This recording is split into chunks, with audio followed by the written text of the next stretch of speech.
उसको उस वृत्ति के अनुसार काम करना चाहिए। दूसरे शब्दों में, कोई भी व्यक्ति को ऐसा नहीं है कि तुम्हारी ऐसी वृत्ति है इसलिए तुम काम नहीं कर सकते। सहज वृत्तियां संसार में है, तो संसार में कोई व्यक्ति परफेक्ट तो हो नहीं सकता। परफेक्ट होता तो संसार में आता ही क्यों, भगवान के धाम में रहता। इसलिए उसके अंदर क्या होगा, उसकी प्रत्येक वृत्ति में दोष होगा।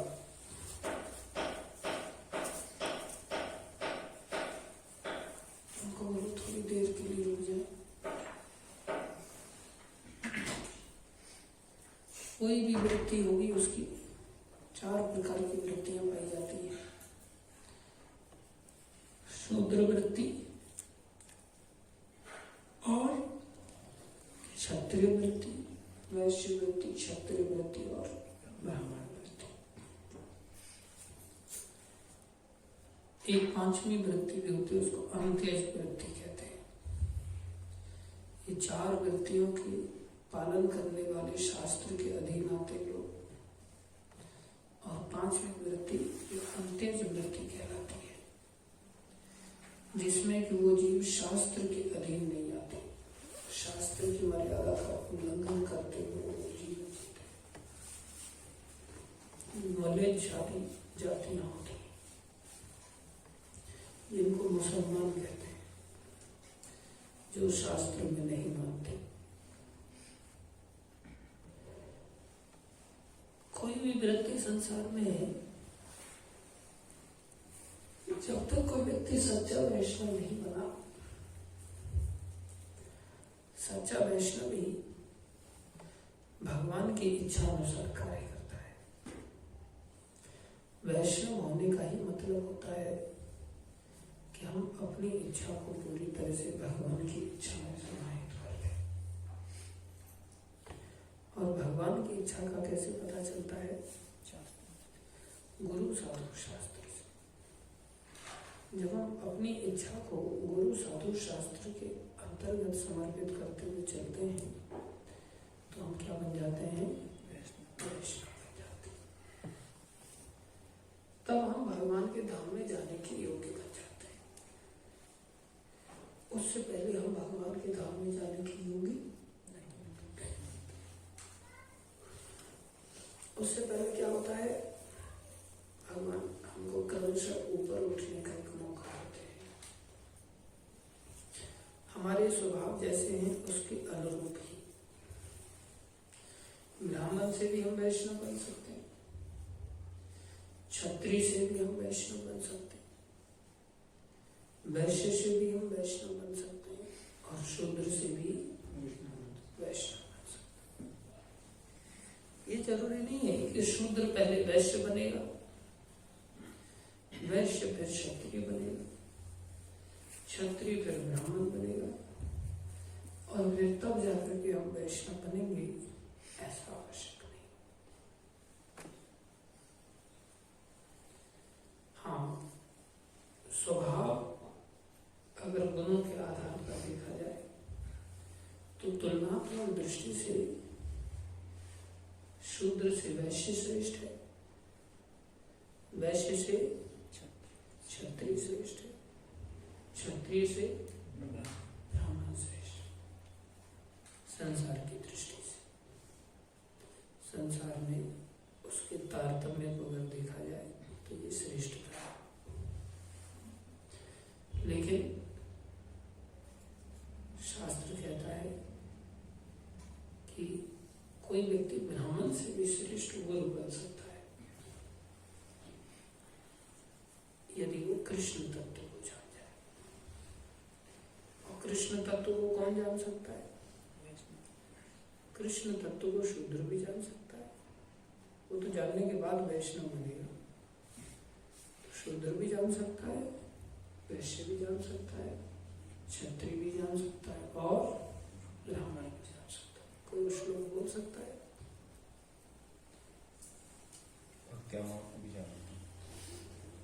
भक्ति से भगवान को जाना जा सकता है, अच्छी बात है। लेकिन ऐसा कोई श्लोक जो शूद्र ब्राह्मण आदि सबके बारे में बताता। ब्राह्मण वैश्य तथा शूद्र, ये ब्राह्मण वैश्य तथा स्त्रिया वैश्य तथा शूद्र,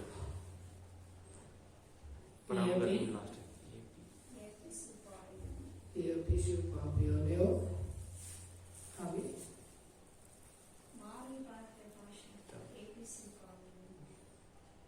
स्त्रिया वैश्य तथा शूद्र ते भी यान्ति परां गतिम्। बहुत अच्छा श्लोक बोला।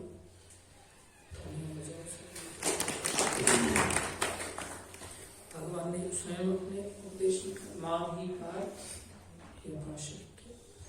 ये भी शिव पाप योनि है, कोई पाप योनि भी क्यों नहीं है, उसका उदाहरण भी दे रहे हैं। स्त्रिया वैश्यास तथा शूद्र, क्षत्रिय ब्राह्मण तो भगवान बाई डिफॉल्ट कर रहे हैं, कोई भी आ सकता है मेरी शरण। परम गति अर्थात वैष्णवता को प्राप्त करके वैष्णव गति को प्राप्त कर लेता है। वैष्णव गति क्या है? भगवान के धाम को जाना। समझ में आ रहा है? और क्या कह रहे? भक्त्या नाम अभिजानाति यावन यशास्त्री तत्वता। आगे तत्वमां तत्तो गत्वा विशदे तदनंतरम। कोई भी व्यक्ति भक्ति वाला है, वो मुझे जैसा मैं हूँ वैसा मुझे जान सकता है। तो भक्ति से कोई भी जान सकता है, भक्ति होनी चाहिए। और कोई श्लोक? जय कृष्ण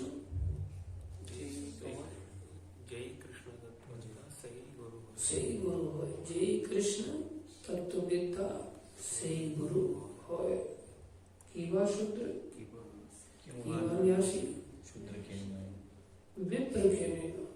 शूद्र के कृष्ण कीवा विप्र कीवा न्यासी। कीवा शूद्र कीवा विप्र कीवा नासी। कोई विप्र है, ब्राह्मण है, या कोई सन्यासी है, त्यागी है। शूद्र के नैनो, या कोई शूद्र ही क्यों नहीं है। जय कृष्ण तत्ववेत्ता, जो कृष्ण को जान जाता है, से गुरु हो, वो गुरु बन जाता है। तो गुरु की योग्यता क्या है? कृष्ण तत्ववेत्ता, वो कोई भी हो सकता है। तत्विधि प्रणिपाते परिप्रश्न सेवया उपदक्षम ते ज्ञानम तत्वदर्शी। वहां पर ब्राह्मण नहीं कहा, विप्र नहीं कहा, कोई तत्वदर्शी कोई भी हो सकता है। तो वैष्णव बनने से क्या होगा? वैष्णव बनने से हमें एक लिफ्ट की तरह भगवान धाम को चले जाएंगे, बहुत तेजी से हम चले जाएंगे। शूद्र वैश्य क्षत्रिय ब्राह्मण आदि इससे नहीं जाएंगे क्या? इससे भी जाएंगे। ये भी क्रमशः उन्नति है। ये भी क्या है? क्रमशः उन्नति है। जन्मना जायते शूद्रो संस्कारात् भवेत् द्विजा। सारा संसार जन्म से शूद्र ही होता है, लेकिन जब उसको संस्कार दिए जाते हैं तो क्या हो जाता है? द्विजन्म अर्थात ब्राह्मण बन सकता है। द्विज बंधु क्षत्रिय आदि कहलाते हैं, और ब्राह्मण को द्विज कहते हैं, जो द्विज बन सकता है संस्कार के बाद। इसलिए भगवान का आदेश क्या है? सबके अंदर अपने अपने दोष हैं। पूरी तरह से तो इच्छा का निवेश किया नहीं, पूरी तरह से पूर्ण रूप में इच्छा का निवेश करना, वो कैसे होगा? वैष्णव बनने से। कैसे होगा? वैष्णव के अंदर तो कोई इच्छा रहती नहीं, लेकिन शूद्र वैश्य क्षत्रिय और ब्राह्मण का जो स्वभाव है, उसमें संसार की वृत्तियां पाई जाती, व्यक्तिगत इच्छाएं होती, उनके स्वभाव के अनुसार। अब व्यक्तिगत इच्छाएं हैं उसमें भगवान के लिए कार्य करने का विधान बना दिया। उन सब क्रियाओं को भगवान से जोड़ने का विधान बनाया। समझ रहे हो? अर्थात पहले वो वृत्ति है और उसके पीछे भक्ति को जोड़ा गया। और वैष्णवता में क्या होता है? पहले भक्ति आ जाती है, पीछे वृत्ति को जोड़ा जाता है। और उसमें क्या होता है? पहले वृत्ति, पीछे भक्ति को जोड़ा जाता है। और शुद्ध वैष्णवता में केवल भक्ति। समझ में आ रहा है? जैसे कोई शूद्र है, चल भाई तू मंदिर से भगवान से जुड़ो अपने आप। वैश्य है, चल भाई दुकानदार तू अपना दुकान चला रहा है लेकिन थोड़ा बहुत भगवान से अपने आप को जोड़ो। क्षत्रिय है, ठीक है तेरा दबदबा चल रहा है मार्केट में, तू भी थोड़ा सा भगवान की सहायता कर दिया कर। ब्राह्मण है तो भाई चल ठीक है, तू भी करिया करके पाठ पाठ कर दिया कर, उससे वह ब्राह्मण की उचित कर दिया कर। तो ये सब लोग अपनी वृत्तियों के अनुसार काम करते हैं। साथ में इनको कहा जाता है अपने आप को थोड़ा भक्ति हो जाओ। इससे क्या होता है? ये सब क्रियाओं में लगते लगते लगते लगते लगते थोड़े थोड़े करके शुद्ध होने लगते। लेकिन ये प्रोसेस थोड़ा स्लो है। कोई कैसा भी करे, दोष युक्त सबके सब है, संसार में पड़े हैं तो दोष युक्त ही, लेकिन उसको करते रहना चाहिए। भगवान ऐसे दया, भगवान कहते सहजम कर्म कौनते, जैसी सहज वृत्ति है करो। ये मत सोचो कुछ गड़बड़ हो गया तो, गलत हो गया तो होगा ही गलत। किस चीज का दोष नहीं है संसार में। अग्नि इतनी पवित्र मानी जाती है, अग्नि में भी धुएं का दोष दिखता है। इसलिए संसार में कौन ऐसी वस्तु है जिसके अंदर दोष ना हो। लेकिन हमारी स्थिति क्या है? हम लोग दूसरों को देखते तो हम सोचते बिल्कुल परफेक्ट होना चाहिए, और खुद को देखते हैं तो हम इस उदाहरण को दे सकते हैं, अग्नि में भी तो दोष है। ये हमें भी देखना चाहिए, हमारे अंदर भी दोष है, दूसरों में भी दोष है। अभी जैसे ये कभी छेड़छाड़ कर रहा था, काफी ऊपर नीचे हो रहा था, तो मेरे मन में बार बार ऐसा आ रहा था इसको डांटूं क्या, या इस माइक को बंद कर देता हूँ, फिर देखते कैसे सेटिंग करेगा ये। फिर चुपचाप उसी में पहले जो लगा हुआ था उसी में लगा देता, थोड़ा संदेश चला जाता, कुछ कहना भी नहीं पड़ता, लेकिन संदेश ऐसे भी जा सकता था। तो मन में ज्यादा देर नहीं हुआ, हार्डली 1 मिनट का ही प्रोसेस हो रहा, वो 1-2 मिनट का। उस 1-2 मिनट में बार बार बार बार मन में बहुत लहरें आई, उठ उठ। क्या करूं? क्रोध करूं कि नहीं करूं? थोड़ी देर और रुक जाता हूं, थोड़ी देर और रुक जाता हूं, फिर दबाए मन का वेग तूफान की तरह उठ उठ के आ रहा था, फिर दबाया, थोड़ी देर और रुक जाता हूं, फिर थोड़ी लास्ट में आवाज ठीक ठाक आ गई, फिर मैं सोचा चलो प्यार से 2 शब्द बोल देता हूं, तो मैंने बहुत हल्की टोन में 2 शब्द बोल दिए। कई बार हल्की टोन इतना भी काम नहीं करती, माइक बंद कर लो, बोलने की जरूरत नहीं, ऐसी क्लास ले लेता तो पूरा समझ में आ जाता, अगली बार से ऐसा नहीं करता, या फिर अच्छी तरह से झाड़ भी सकता था। लेकिन दूसरे 4 लोगों के काम खड़े हो जाते, और क्रोध करने से अपनी मानसिक वृत्ति का परिणाम अच्छा नहीं रहता।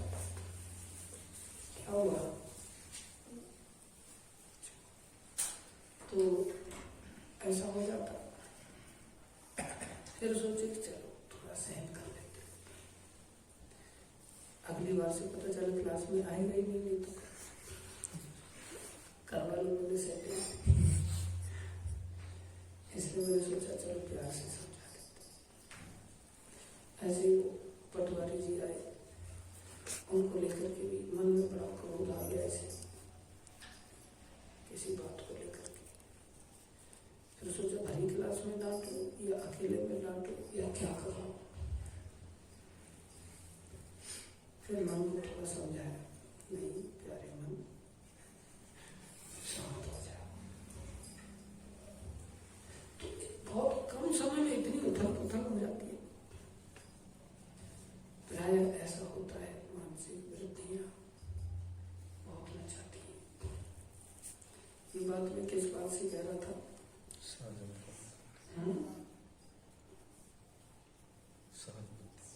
सहज वृत्ति, वृत्तियां कितनी फ्लक्चुएट होती हैं, लेकिन क्रियाशील होना चाहिए। अभी डांट देते आगे से आता ही नहीं, या कुछ ऐसा हो जाता। जैसा भी युक्त हो क्रियाएं, लेकिन कुछ नहीं करने से दोष युक्त करना पड़ता है। कोई व्यक्ति को हम कोई काम करने नहीं दे, वो व्यक्ति को ऐसा सोच ये तो काम नहीं कर देगा, ये तो गड़बड़ कर देगा, ऐसा करते करते कभी उसको करने ही नहीं देंगे, तो फिर वो बेचारा जड़ योनि की ओर चला जाएगा। इसलिए क्रियाशील रहना बहुत जरूरी है। भगवान कैसा कह रहा है, गलत भी क्रिया होगी तो उसका परिणाम गलत आएगा। गलत आएगा तो तुम जूते खा के सुधरोगे। अच्छी क्रिया करोगे तो अच्छा परिणाम आएगा, उत्साह को प्राप्त होगा। गलत क्रिया करोगे तो गलत का परिणाम आएगा। गलत परिणाम से दंडित हो जाओगे, सुधर करके सही रास्ते पर चलोगे। और कुछ भी नहीं करोगे तो जड़ता की ओर चले जाओगे। इसलिए भगवान का कितना उदार दृष्टिकोण है। कोई बात नहीं, चल तू गड़बड़ कर, लेकिन वो गड़बड़ भी अकेले में हो जाए तो ज्यादा अच्छा है। सामूहिक रूप से गड़बड़ से प्रभावित नहीं होना चाहिए। जैसे करतल बजा रहे थे तो करतल की ताल नहीं लग रही थी। अब ये मेरे को श्लोक समझाए, प्रभु जी दोष युक्ति से बजाने दो ना, बजाऊंगा नहीं तो सुधरूंगा कैसे? बजाओ, लेकिन व्यक्तिगत इफेक्ट हो। सामूहिक रूप से ऐसा मत कुछ करो, सामूहिक रूप से सबके सब इफेक्टेड हो जाए। बाकी समय में प्रैक्टिस करो, ये समझ होनी चाहिए। तो भगवान हमें उदारता पूर्वक क्या कह रहे हैं? दोष युक्त क्रिया हो रही है, करो। क्योंकि भगवान अपने आप में कैसे हैं? दोष रहित, कोई दोष नहीं, पूरी तरह से पूर्ण है। और हमसे क्या अपेक्षा कर रहे हैं? दोष युक्ति से कोई बात नहीं। और हम कैसे हैं? दोष रहित, दोष युक्त या गुण रहित।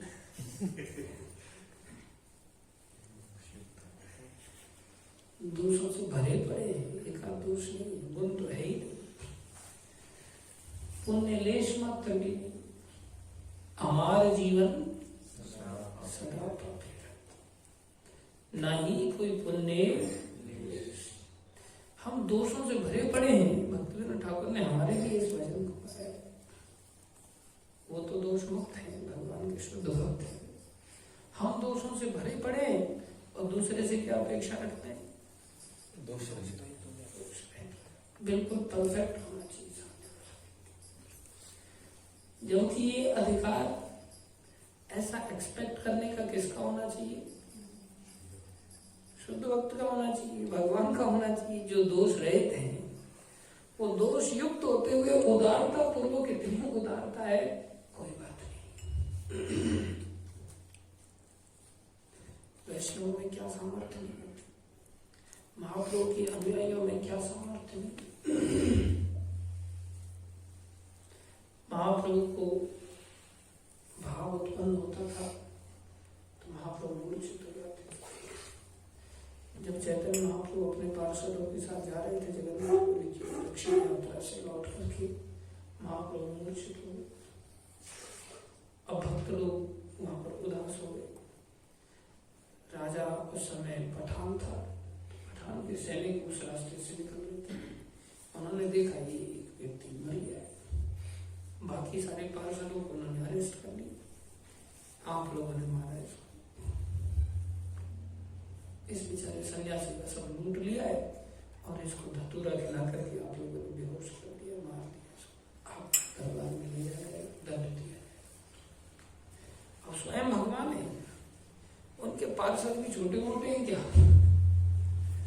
उनके पार्षदों की वो सामर्थ्य है कि वो जो चाहे सो कर सकते हैं। वो भी भगवान की संरक्षण। लेकिन वो कैद खाने में बंद गए, उनके द्वारा भाग दिए गए तो बंधन स्वीकार कर लिया। ये नहीं कि अभी दिखाते थे अब भक्त लोग ऐसी विनम्रता। और जब चैतन्य महाप्रभु को दैव इच्छा से, उनकी इच्छा से होश आ गया तो महाप्रभु ने देखा कि भैया इनको क्यों मार दिया, इन्होंने आपको धतूरा खिला दिया था, सब लूट लिया आपका। मेरा क्या था, मैं कुछ नहीं रखता, मैं तो सन्यास। उल्टा ये लोग मेरे को संभालते, मेरे को मेरी भी दौड़ आ जाती कभी। इसलिए बेचारे मेरे सहपाठी इन्होंने मेरे को संभाला, इसलिए इनकी कोई गलती नहीं। वो भगवान भी सीधा क्रोध करके मैदान साफ कर सकते थे। क्या सबूत था तुम्हारे पास कि तुमने इनको अरेस्ट कर लिया? लेकिन भगवान ने कहा मेरे को मेरी भी दौड़ आ जाती, कोई बात नहीं, माफ कर दिया, गले लगा लिया। नित्यानंद प्रभु ने क्यों दया किया? कितने दोष थे? इसलिए भगवान कह रहे हैं हम सबको जैसे तैसे करके हमारी जो भी वृत्ति है उसमें अगर दोष भी है तो तुम बैठो मत, क्या करो, कुछ ना कुछ। कोई कहे मैं कुछ ना कुछ मोबाइल चलाता रहता हूँ,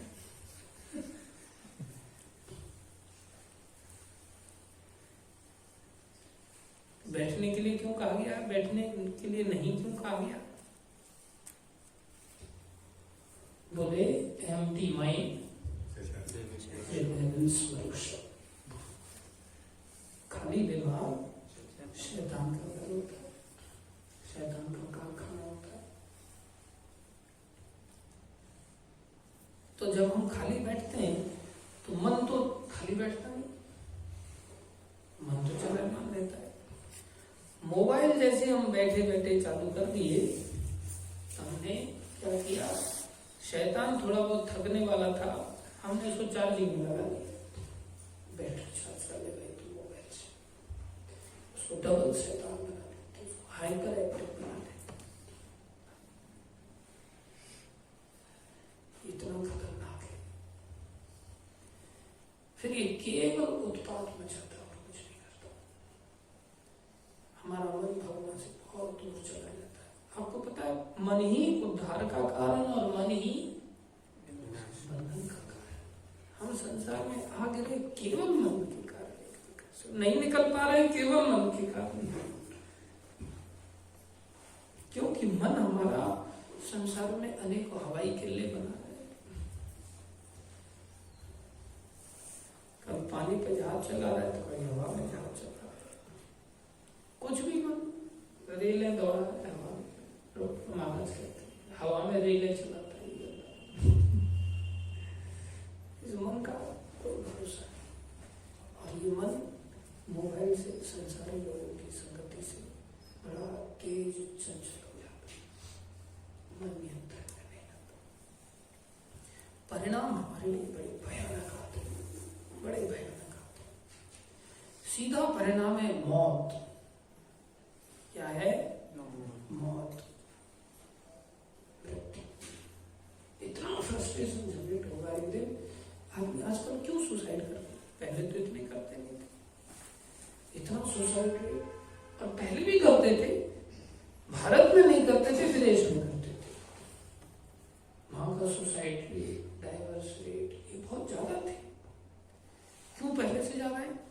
यहाँ क्यों नहीं थे पहले? टेक्नोलॉजी की एडवांसमेंट के कारण, चंचल वृत्ति अधिक हो जाने के कारण हर तीसरा व्यक्ति साइकिक है। हर तीसरा व्यक्ति साइकिक है, तो वहां पर एक डॉक्टर भी दूसरे डॉक्टर के पास जा रहा है, एक साइकिक डॉक्टर दूसरे साइकिक डॉक्टर के पास इलाज करा रहा है। ऐसी दशा हो गई। लोग इसको भूत नहीं कहेंगे तो क्या कहेंगे? आदमी के अंदर भूत घुस जाए तो क्या हरकतें करता है, ऊट पटांग हरकत करता है, उसको कोई अनुमान नहीं लगा सकता। तो प्राय हम सब लोग ऐसे पागलपन की ओर जा रहे हैं इन सब चीजों के कारण। भगवान हमें इस चीज से रोक रहे हैं, क्योंकि अगर हम एंगेज रहेंगे तो मन उस कार्य में लगने लगता है। किसी भी कार्य मन की गति रुक जाती है। अन्यथा बैठे बैठे मोबाइल में लग जाए तो मन की गति बड़ी तेज हो जाती है। या सोते रह जाए तो जड़ जीवन की हो जाएगी, वृक्षादि शरीर की हो जाएगी। तो भगवान दया करके हमें क्या परामर्श दे रहे?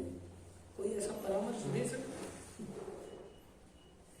इससे पता चलता है भगवान के अंदर दया कितनी बड़ी बड़ी, हम सब जीवों के बारे में कितना चाहते हैं। अन्यथा उनके पास कोई चीज की कमी है, क्यों हेडक उठाए वो फालतू? अपने धाम में आराम से लीलाओं में लगे रहते हैं, फिर भी वो श्री कृष्ण दया करते हुए हम सब जीवों के लिए। हम अपनी उधेड़ बुन में लगे रहते हैं, पहले बुनाई करते फिर उधेड़ देते, फिर देखा जी उधड़ गया, फिर बुनाई करते फिर उधेड़ देते। फालतू का दिमाग उसमें उधेड़ में चलती रहती। भगवान चाहते हैं हम सब शुद्ध हों। बोले जैसी वृत्ति है तुम्हारी, हर वृत्ति में दोष है, कोई वृत्ति परफेक्ट नहीं। शूद्र की वृत्ति में भी दोष है, वैश्य की वृत्ति में भी दोष है, क्षत्रिय की वृत्ति में भी दोष है और ब्राह्मण की वृत्ति में भी दोष है। लेकिन काम करो, जैसी तुम्हारी सहज वृत्ति है उसके अनुसार काम करो। सदोषम अपि न त्यजेत सहजम कर्म कौन्ते। भाई सुबह आप जल्दी उठ जाते हैं और जल्दी उठ करके अच्छा भजन स्मरण करते हैं, लेकिन क्लास में प्राय सोते हैं। ठीक है, जब नींद आए तो खड़े हो जाने का, वज्रासन पे बैठने का, या दोपहर में थोड़ा बहुत रेस्ट कर लेने का, जिससे नींद पूरी हो जाए। तो भगवान क्या कह रहे हैं? सहजम कर्म कौन्तेय, जो भी सहज कर्म हो, जिसके द्वारा जो सहज रूप से कर सके कोई व्यक्ति, तो जो वृत्ति उसकी सहज है, शुद्ध वृत्ति है सहज, या वैश्य वृत्ति है, या क्षत्रिय है, या ब्राह्मण है, सदोषम अपि, दोष युक्त भी है, एज इट इज फॉलो नहीं कर पा रहा है, तो भी क्या होना चाहिए? न त्यजेत, मत त्यागो। आगे भगवान कह रहे हैं सर्वारंभा ही दोषे, सर्व आरंभ जितने भी कार्य हैं सब दोषों से भरे पड़े संसार, क्योंकि सब में हमारी व्यक्तिगत इच्छा है। भगवान ने तो हमारी इच्छा को ध्यान में रखते हुए भक्ति डिजाइन करके दी उन वृत्तियों में, कि कैसे इस कार्य को मेरे से जोड़ा जाए। इसलिए सर्वारंभा ही दोषे में, संसार में हर क्रिया दोषित है। धूमेन अग्निर एव आवृतः, जैसे अग्नि धूमें से युक्त है, पवित्र होते हुए, ऐसी हर वृत्ति दूषित है। लेकिन करो, भगवान से जोड़ते हुए करो, शास्त्र की अनुगत्य में करने की चेष्टा करो, तो उससे धीरे धीरे हमारी प्रगति। दूसरा उपाय क्या है? हम अपने जीवन को भक्ति में समर्पित कर दें। क्या करते हैं? भक्ति में समर्पित कर दें। पहले युगों में ये भक्ति का सिद्धांत ऐसा नहीं था, इसी क्रम से लोग जा सकते थे। कोई जाता था सीधा, लेकिन चैतन्य महाप्रभु ने दया करके हमें सीधी भक्ति दी। महामंत्र को उन्होंने क्या किया? उलट दिया, जिसमें ब्राह्मण आदि का अधिकार नहीं है, अब बाकी लोगों को योग्यता के आधार पर मंत्र देना। महाप्रभु ने सब लोग जो कर सकते, तो महाप्रभु ने क्या किया? सबको अधिकार दे दिया, सब लोग भक्ति में लग जाओ, जैसा भी है। प्रभुपाद जी ने करके दिखाया। जो भी तरह तरह के एमपी थे, कुछ प्रोफेसर्स थे, कुछ वैसे थे जो शराबी कबाबी थे, कुछ बिजनेसमैन लोग थे, सबको प्रभुपाद जी ने भक्ति में बांट दिया। और सब लोगों ने टूटी फूटी जैसी जिससे जो सेवा बन रही थी, सब सेवा में लग गए। और प्रभुपाद जी ने किसी के दोष को नहीं देखा। सबसे बड़ा दोष क्या था? आते थे और एक माता जी प्रभुपाद जी के किचन में आकर के सेवा करने लगी, प्रभुपाद जी सिखाने लगे। प्रभुपाद जी को क्या नहीं सर्व, प्रभुपाद जी कुकिंग कर रहे थे। यस, तो उसने क्या किया, किचन में गिलास में पानी भरा, आराम से पीने लगे, आटा गूंथते गूंथते। प्रभुपाद जी फिर आटा गूंथने चली, वॉश योर हैंड्स, आप हाथ धो लो, फिर आपसे कहा हाथ धो गया। फिर वो किचन में फिर काम करने लगी, फिर कहती प्रभुपाद मैं सिगरेट पी सकती हूँ? तो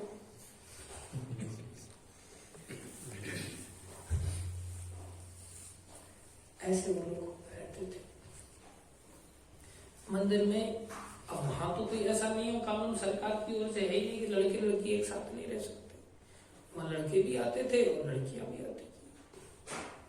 और मंदिर में एक दूसरे को काफी, हाँ, जो भी संसार में उल्टे सीधे व्यवहार होते हैं, उल्टे सीधे व्यवहार भी करते थे।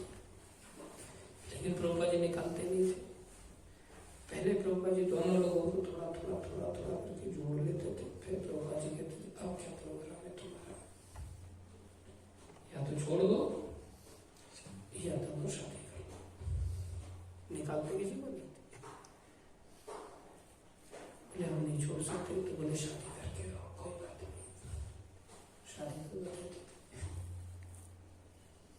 फिर क्या होता था, शादी करने के बाद 6 महीने बाद रोता रोता आता था प्रभुपाद जी के पास। प्रभुपाद और भूलोगी कृष्ण, तो बाल कृष्ण महाराज उनको प्रभुपाद जी ने पहले संन्यास बना दिया और सन्यासी बनकर के खूब प्रचार प्रसार करते, एकदम ताबड़तोड़ प्रचार करते। उनका ऐसा प्रचार था कि विष्णुजन स्वामी और तमाल कृष्ण महाराज 2 लोग एक बस में जाते थे और बस बना रखी थी उन्होंने। और विष्णुजन स्वामी हारमोनियम लेकर के बस के नीचे बैठ जाते थे और तमाल कृष्ण महाराज बस में अंदर बैठते थे और वो अकेले हारमोनियम पर गाते थे। उनके गायन को देख करके लोग आकर्षित हो जाते थे, तो कुछ लोग बैठते थे, फिर बीच में पूछते थे कोई प्रश्न है किसी को, तो सब लोग बोलते थे हाँ मेरा प्रश्न मेरा प्रश्न। तो सब लोग बोलते थे, बोले जिनके प्रश्न है वो बस में चले जाओ अंदर, जिनको कीर्तन अच्छा लग रहा हो यहाँ बैठो मेरे पास। तो प्रश्न करने वाले अंदर चले जाते थे, कीर्तन करने वाले बाहर बैठते थे। तो फिर अंदर प्रश्न करते थे ये क्या है, बोले हरे कृष्ण आंदोलन है। बोले हम इसमें ज्वाइन करना चाहते हैं। बोले कर लो। कैसे करना, बोले आ जाओ। तो बस में नहाने धोने की सुविधा थी, वो ले जाकर के बस में उस तरह रखते थे और सीधा बोलने करते थे। पहले घंटे मुंडन करके धोती कुर्ता आदि पहना करके बोले आप हो गए ज्वाइन। और बाहर आकर बोले आप बाहर जाके कीर्तन में बैठो। ऐसे एक यात्रा जब बस जाती थी, खाली बस जाती थी और उधर से बस भर के 8, 10, 15 दिन में, महीने भर में वापस आते तो पूरी बस भर के भागते हुए आ जाते थे। ये सिलसिला चलता था। जैसे हम भी गए 7 दिन में, तो लेकिन मुंडन नहीं करता है हमारा, तो इतनी ताकत नहीं है ना। लेकिन इतना पावरफुल जो रूम था उनके अंदर कि वहां जाते थे और जाकर के भक्तों को भर के ले आते थे और आनंद से सारे लोग रहने लगे। तो तमाल कृष्ण महाराज बहुत डायनामिक नेचर थे। फिर क्या हुआ, वो लॉस एंजलिस के सेंटर में गए और वहां उन्होंने एक कपल को देखा। वो भी बहुत पति पत्नी दोनों मिलकर के उन्होंने लॉस एंजलिस में बहुत अद्भुत प्रचार किया। अकेले सेंटर डेवलप कर लिया, पति पत्नी। तो सोचने लगे पत्नी अगर आ जाएगी तो फिर हमारी भी जो बड़ी अच्छी हो जाएगी और हम भी फिर ऐसे ही सेंटर खड़े कर देंगे, ये तो बहुत सहयोग मिलेगा मेरे को। तो कोई माता जी थी, भक्त माता जी थी, तो सब लोगों ने कहा कि हाँ कर लो बढ़िया। जो गृहस्थी होता है वो तो यही सलाह देता है, ऐसा ही करो, ये ठीक है, ये जिम्मेदारी है, इसको निभाना चाहिए। तो कुछ भक्तों ने सलाह दे दिया और एक माता जी को खोज के रखा हुआ था, कर आप इनके साथ करो। और लीडर पितामह कृष्ण महाराज सन्यासी थे, तो सुंदर भी थे, गरीब थे, कई सारे लोग थे, उनको भी एक पसंद आ गई और उनमें से शादी कर ली। प्रभुपाद जी के पास प्रभुपाद ने शादी करना चाहता, प्रभुपाद जी तुम चक्कर में पड़ रहे, नहीं प्रभुपाद देखो ना, कपल ने यमुना माता और श्याम सुंदर को, हाँ उन्होंने वहाँ अकेले सेंटर खोला था, तो वो देखो प्रभुपाद जी ठीक है तुम रहने दो, नहीं प्रभुपाद शादी कर, क्योंकि उन्होंने देखा बड़ा आनंद है इस मार्ग में, और शादी कर ली। अब शादी कर ली, हार्डली महीना 2 महीना हुआ होगा बस, अब उनको बड़ा बंधन फील हुआ, बड़ा इरिटेशन फील हुआ, ये काम में झंझट में फंस गया।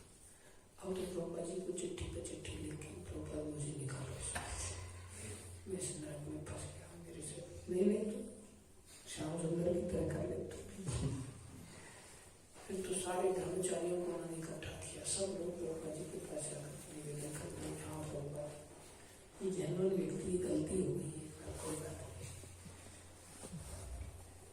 तो प्रभुपाद जी ने कहा अच्छा ठीक है संन्यास ले लो। फिर से प्रभुपाद जी ने संन्यासी बनाया। फिर माता जी चढ़ी आई और आसन पानी लेकर के आपने ऐसे कैसे कर दिया, फिर मैं क्या करूँ, आ गया तब लेने के लिए संन्यास, फिर उनको संन्यास दिया। प्रभुपाद जी किसी भी बात को लेकर के किसी को निकालते नहीं थे, लेकिन बड़े प्यार से डांट फटकार छोटी मोटी लगाकर, कभी कभी बहुत गहरी डांट भी लगाते थे। जो समर्पित हो जाता था ना उनको पूरी तरह से हृदय से, फिर प्रभुपाद जी बहुत बेचैनी कर लेते, ये देख करके समर्पित है। हर व्यक्ति को नहीं डांटा जा सकता ना, डांट खाने की भी सामर्थ्य होनी चाहिए। समर्पित व्यक्ति को प्रभुपाद जी डांट लगा देते, बहुत हैवी डांट लगा देते, लेकिन दोष युक्त होने पर भी आगे बढ़ना चाहिए, उदारता के साथ सबको मिलजुल करके रहना सीखना चाहिए, एक दूसरे के अंदर दोषों को देख करके घृणा नहीं करनी चाहिए। तो सहज वृत्ति कई बार और निकृष्ट भी हो सकती है, शूद्र से भी निकृष्ट हो सकती है, राक्षसी वृत्ति सहज हो सकती है, जैसे मृगरानी की थी। किसकी थी? मृगरानी की थी, ठाकुर रत्नाकर की थी, कितनी सहज वृत्ति बुरी हुई थी, तो क्या उनको उस चीज में अलाव कर देना चाहिए? अर्थात भक्ति का उपदेश लेकर के उसको जरूर कल्टिवेट करना चाहिए। सदन कसाई जी की थी, भगवान ने फिर भी उनसे सेवा स्वीकार करते थे, भगवान की दया क्यों, भगवान का वचन है, भगवान किसी व्यक्ति को आसानी से अपनी शरण से निकालते नहीं, भगवान कोई न कोई उसमें देख लेते। इसलिए हम सोचते हैं ना कई बार इसके अंदर है कोई गुण नहीं है, इसलिए तो बेकार मंदिर में एकदम से कबाड़ा है। अरे भगवान नहीं निकाल रहे तो तुम कौन होते निकालने वाले? और तुम अगर निकाल दे तो भगवान की नजर में तुम्हारा स्थान नीचा हो जाएगा, तुम गिर जाओगे। इसलिए हमें भगवान की उदारता को ध्यान में रखते हुए सबको गले लगाना सीखना चाहिए और सबको भक्ति का उपदेश देना चाहिए कि इस कलयुग में मुख्य रूप से कोई शूद्र बनने बोले प्रभु जी आप क्यों हमें धकेल रहे हो भक्ति मार्ग में, देखो न सहज वृत्ति के लिए प्रभुपाद जी ने भगवान ने कहा ब्राह्मण को ब्राह्मण में रहने दो, सहज वृत्ति मेरी भोगों की भोगों में पड़ा रहने दो। नहीं, कलयुग में आप सीधे भक्ति में आ जाओ, मंदिर में आ जाओ, फिर आपकी जो सहज वृत्ति होगी उसके अनुसार आपको काम दे दिया जाएगा। शूद्र वृत्ति है सहज, आपको मंदिर में शूद्र के जैसे कार्य दे दी जाएंगे, वो भी सेवा देवी सेवा। ब्राह्मण की वृत्ति है तो आपको बर्तन पाटनी आदि की सेवा की जाएगी, उसमें भक्ति प्रमुख होगी और पीछे पीछे हमारी वृत्ति होगी, और इससे क्या बहुत तेजी से कंटिन्यूशन हो जाता है, जैसे मृगधारी का हो गया। कितनी तीव्रता से मृगधारी बदल गए, कितनी तीव्रता से हीराबाई बदल गई, जो वेश्या थी और हरिदास ठाकुर को भटकाने के लिए।